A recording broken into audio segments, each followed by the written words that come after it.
38 प्रादेशिक पाणी पुरवठा योजना येवला तालुका आम्ही जे आपले या ठिकाणी सगळ्यांना बोलवलं या संदर्भात पाणीपट्टी जी वाढवली दर त्या संदर्भामध्ये आपण एक खुलासा या ठिकाणी करतोय सगळ्यांना। आम्ही जसं नियोजन कसं केलं होतं का जानेवारी 2016 नंतर म्हणजे 10-11 वर्ष झाली तशी आपण कुठलीही पाणीपट्टीची वाढ या ठिकाणी केली नव्हती।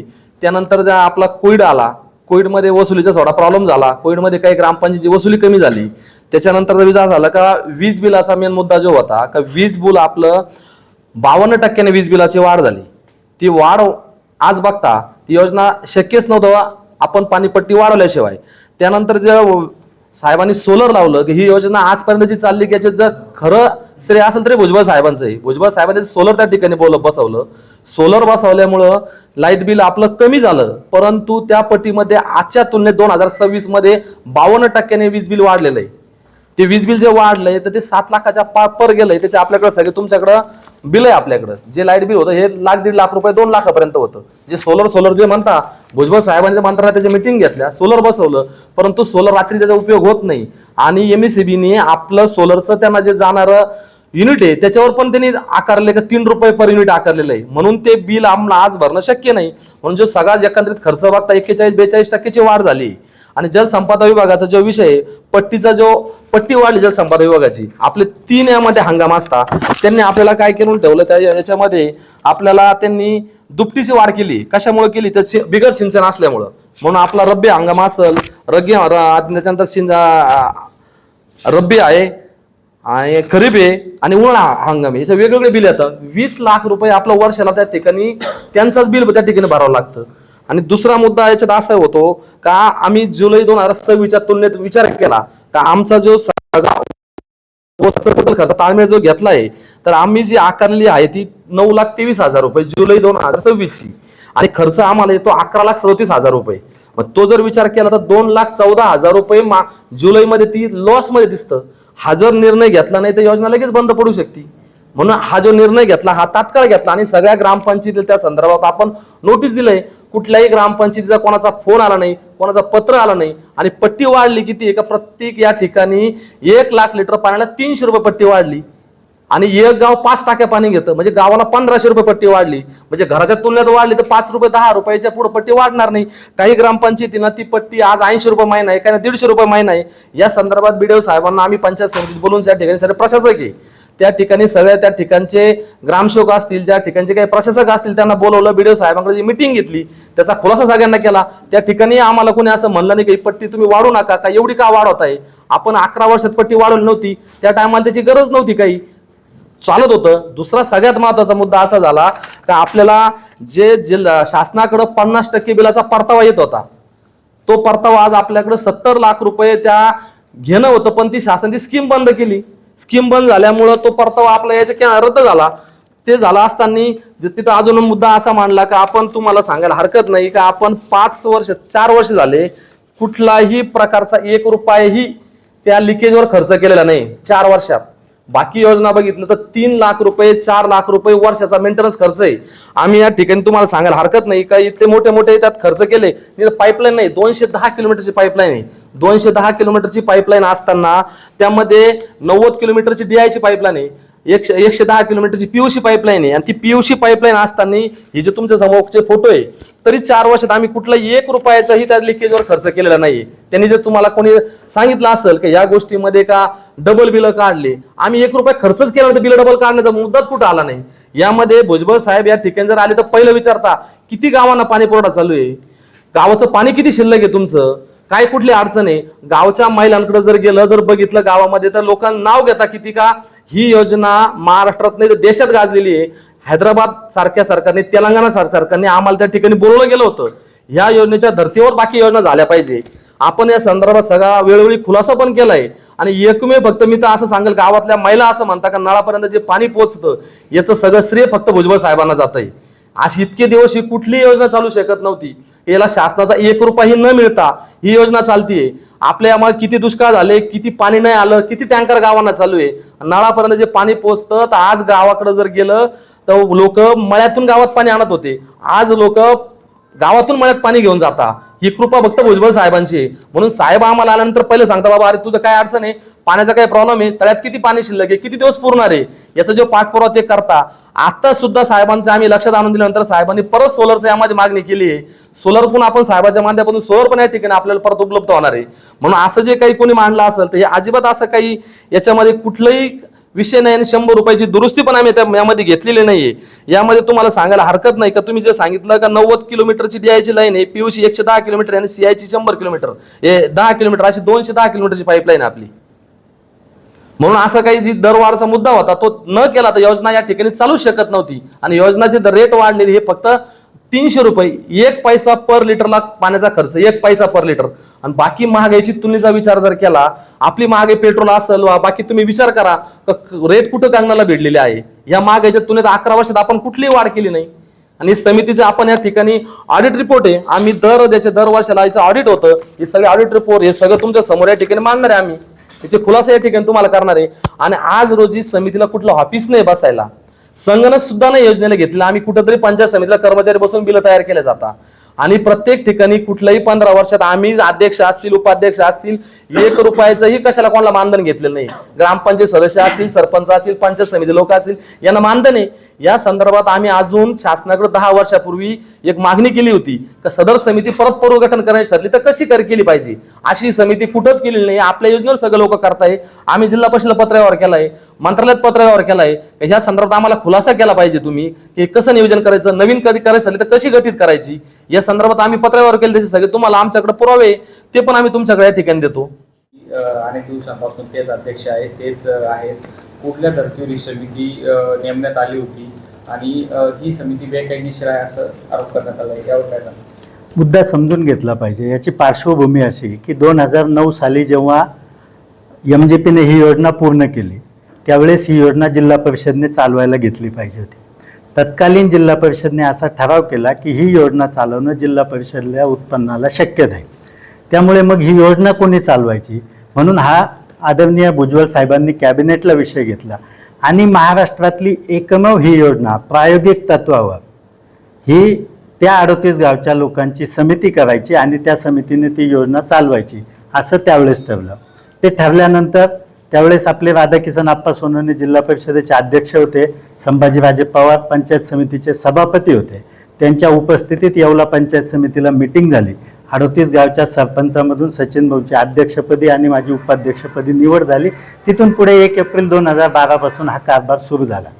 त्याच्यानंतर आम्ही शासनाला पत्र दिलं की या योजनेचा कार्यकाळ कधी समितीचा कार्यकाळ कधी संपणार आहे आणि ही नवीन समिती कशी गठन करणार आहे याबाबत आपण शासनाला मार्गदर्शन करावं आणि आम्ही कामकाज करावं की थांबवावं याबाबत पण आम्हाला आदेश हवे. शासनाकडनं आम्हाला कोणत्याही बाबत तुमचा कार्यकाळ संपलेला आहे किंवा तुम्ही काम करू नका असं कोणत्याही प्रकारच्या सूचना आलेल्या नाही. हा पाण्याशी संबंधित जिव्हाळ्याचा महत्त्वाचा विषय. आम्ही उद्याही कामकाज बंद केलं मग लोकांना पाणी कसं भेटणार. आज येवला तालुक्यामध्ये 12-13 गावांना टँकर चालू आहे. या ठिकाणी आपण 59 गावांना पाणी पुरवठा करतो. ही योजना मोडकळीस येईल आणि शासनाचे जे आदेश आहेत त्याच्याप्रमाणे आम्ही काम करतो. याचा आदरणीय भुजबळ साहेब हा 8 दिवसाला आढावा घेत असतात कामकाज कसं सुरू आहे याचा. सोलर बसवलेला असताना पाणीपट्टी वाढत आवडतं नाही. मुद्दा असा आहे की 2015 साली आम्हाला लाईट बिल किती येत होतं तर साधारण 3-3.25 लाख रुपये महिन्याला येत होतं. आज 10 वर्षात विजेचे दर इतके वाढलेले की आज ते बिल जवळपास 7 लाख रुपये येतं. आज जर सोलर बसवलेलं नसतं तर आम्हाला 7 लाख रुपये लाईट बिल भरावं लागलं असतं. पण आज सोलर बसवलेलं असल्यामुळे आम्हाला 3 लाख रुपये लाईट बिल भरावं लागतं. त्यावेळचे विजेचे दरच मुळात 3 लाख रुपये होते. सोलर बसवलेलं असलं तरी त्याचा फायदा आज या ठिकाणी आम्हाला झालेला आहे.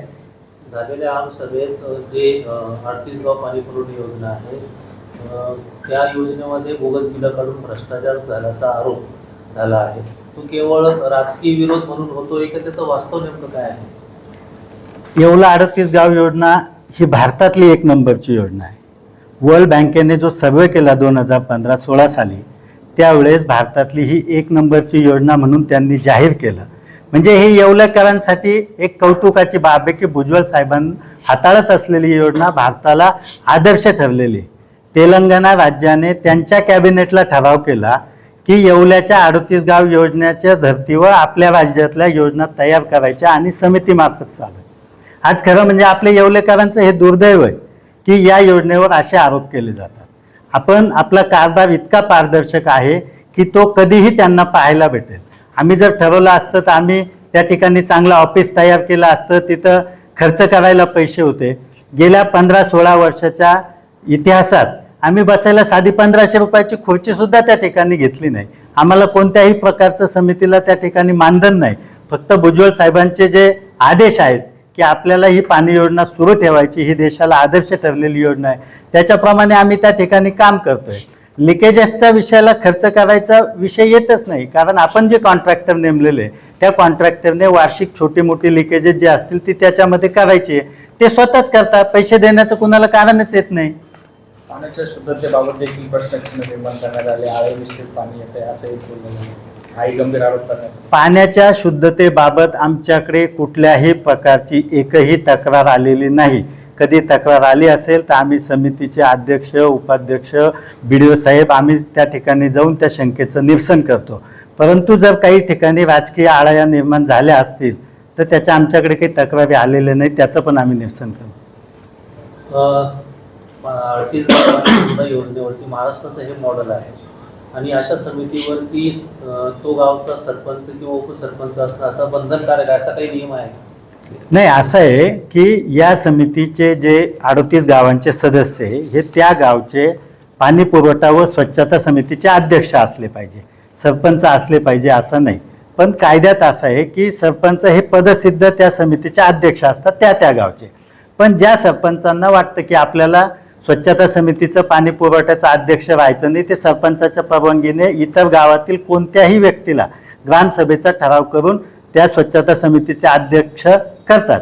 आणि आज मी माझ्या विखर्णी गावचा स्वच्छता पाणी पुरवठा समितीचा अध्यक्ष आहे. सचिन भाऊ त्यांच्या उंदेवाडीचे पाणी पुरवठा स्वच्छता समितीचे अध्यक्ष आहे. थोडक्यात ही समिती कायदेशीर आहे असं तुमचं म्हणणं? निश्चितच कायदेशीर आहे. प्रत्येक गावामध्ये पोहोचलंच पाहिजे. आणि सध्या जे आहे म्हणजे एकंदरीत अचानक तुम्ही 30% वाढ केलेली आहे, तर ते लोकांमध्ये अफोर्डेबल आहे का?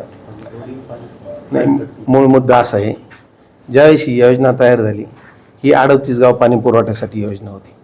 परंतु ज्यावेळेस एक गावाची डिमांड वाढत गेली, लोक भुजबळ साहेबांकडे ते साहेब आमचं गाव जोडलं पाहिजे, आमच्या गावावरून पाईपलाईन गेलेली, आमचं गाव ॲड केलं पाहिजे, आमची वस्ती ॲड केली पाहिजे, असं करता करता आज माझ्या माहितीनुसार 62 गाव झालेले. ज्यावेळेस 62 गाव झाले त्यावेळेस त्या फिल्ट्रेशन प्लॅन्टची कॅपॅसिटी वाढवणं भाग पडलं. त्या मोटर जिथं 4 तास चालायची ती आज 8 तास चालती, 10 तास चालती, 12 तास पाणी फिल्टर व्हायला लागतं आहे. आणि आज त्याच्यामुळे नियमाप्रमाणे ती वीज बिल वाढणार आहे. आणि यांनी सांगितल्याप्रमाणे ती वस्तुस्थिती बरोबर आहे. पूर्वी ह्या योजनेसाठी 50% जिल्हा परिषद अनुदान द्यायची. जे लाईट बिल यायचं, उदाहरणार्थ यांना 3 लाख रुपये लाईट बिल येत असेल तर 1.5 लाख रुपये जिल्हा परिषद द्यायची, शासनाकडून यायचे 1.5 लाख रुपये यांना भरावं लागायचे. त्याच्यामुळे यांना ह्या योजनेचं काही वाटलं नाही. परंतु अचानक शासनाने ज्यावेळेस 50% पैसे देणं बंद केलं आणि 38 गावचे 62 गावं झाले. 62 गावं झाल्यामुळे त्या योजनेवरती लोड वाढला म्हणजे फिल्ट्रेशन वाढलं म्हणजे पाण्याची डिमांड वाढली. ज्या 38 गावाला पाणी लागत होतं, समजा एका वेळेस तलाव भरला तर 4 महिने पाणी पुरणार होतं, त्या ठिकाणी 62 गावं झाल्यामुळे ते 2 महिनेच पाणी पुरायला लागलं. म्हणजे त्याचा परिणाम असा झाला की इरिगेशनची पाणीपट्टी वाढली. आणि मेन मुद्दा कसा आहे, काही इरिगेशनला पावसाळ्यामध्ये पाणीपट्टी कमी असते, त्यावेळेस पुराचं पाणी मिळतं, पाणीपट्टी कमी असते. परंतु आपल्याकडे जनरली पावसाळ्यात कमी पाणी लागतं, डिमांड कमी असते. परंतु आपल्याकडे डिमांड ही उन्हाळ्यात जास्त वाढल्या जाते. आणि उन्हाळ्यात वाढल्यानंतर ते कमर्शियल रेट हा इरिगेशनचा लावला जातो. ती पाणीपट्टी मोठ्या प्रमाणात त्याचे पैसे हे करतात. हे सगळं करत असताना ज्यावेळेस यांचे 50% वीज बिल माफ बंद झालं, त्याच्यानंतर यांच्यावरती लोड वाढलं. मध्ये भुजबळ साहेबांनी मिटिंग घेऊन शासनाच्या माध्यमातून सोलर निर्माण केल्यानंतर बऱ्यापैकी यांचं लाईट बिल त्याच्यामध्ये कमी झालं. परंतु हे 62 गाव वाढल्यामुळे जो विजेचा दर वाढला, विजेची डिमांड वाढली, त्याच्यामुळे ती योजना चालवणं आज मी तिला 30% वाढ केल्याशिवाय शक्य नाही. यांनी तसं तर 50% करायला पाहिजे होती या मतात मी, कारण मी पण अनेक संस्था चालवतो. त्याचं कारण असं ज्यावेळेस येणारा आणि जाणारा हा खर्च मिळ कुठेतरी बसला पाहिजे. परंतु साहेबांनी सांगितलं की बाबांनो, जनतेवरती लोड आला नाही पाहिजे, आपल्याला सगळ्यांना पाणी द्यायचे, त्याच्यामुळे यांनी ती 30% वाढवली आणि ती योग्य असं काही निर्णय असं मला वाटतं. कारण त्याचं कारण असं आहे का आपण जनरली पाहिलं असेल महाराष्ट्रातल्या अनेक योजना पाणीपुरवठा योजना तयार झाल्या, त्या आज बंद पडलेल्या आहेत. कुठे पाईप बंद पडले, कुठे मोटर, कुठेही ठाव ठिकाण नाही. ही एकमेव योजना अशी का ती चालू आहे. आणि ह्या योजनेसाठी माझ्या त्या 8-10 वर्षापूर्वी पण एक असा वाद निर्माण झाला होता. त्यावेळेस या कमिटीने, मी पण मुंबईला गेलो होतो त्यावेळेस, पाणीपुरवठा मंत्र्यांना पण पत्र दिलं आणि अश्विन कुमार का अरुण कुमार कोणीतरी पाणीपुरवठा सचिव होते, मालिनी शंकर मॅडम होते. आम्ही जिल्हा परिषदेला दिलं. जिल्हा परिषदेच्या मीटिंगमध्ये बाळासाहेब गुंड त्यावेळेस जिल्हा परिषद सदस्य होते.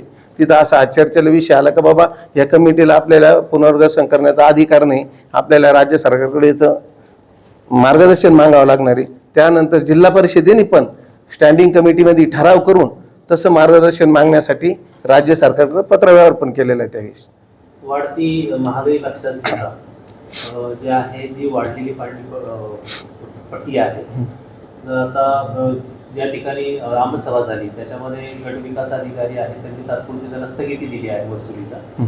आणि जर भविष्यामध्ये विरोध जर वाढला तर त्याच्यावरती पुनर्विचार होणार आहे का वाढी पाणीपट्टीवरती, किंवा ती रद्द होईल? नाही, आता ते गट विकास अधिकाऱ्यांनी स्थगिती दिली नाही दिली मी ते काय पाहिलं नाही. काहीतरी चुकीचं बोलणं योग्य होणार नाही. माझ्यापर्यंत तो विषय आलेला नाही, स्थगिती दिली का नाही दिली त्यातलं काय मला माहिती नाही.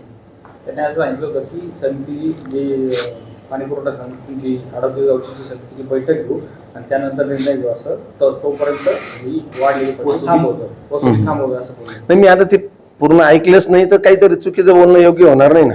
जर ऐकलेलं नाही, त्यांनी काय स्टेटमेंट केलेले ते मला माहीत नसल्यामुळे मी चुकीचं बोलणार नाही त्या विषयावरती.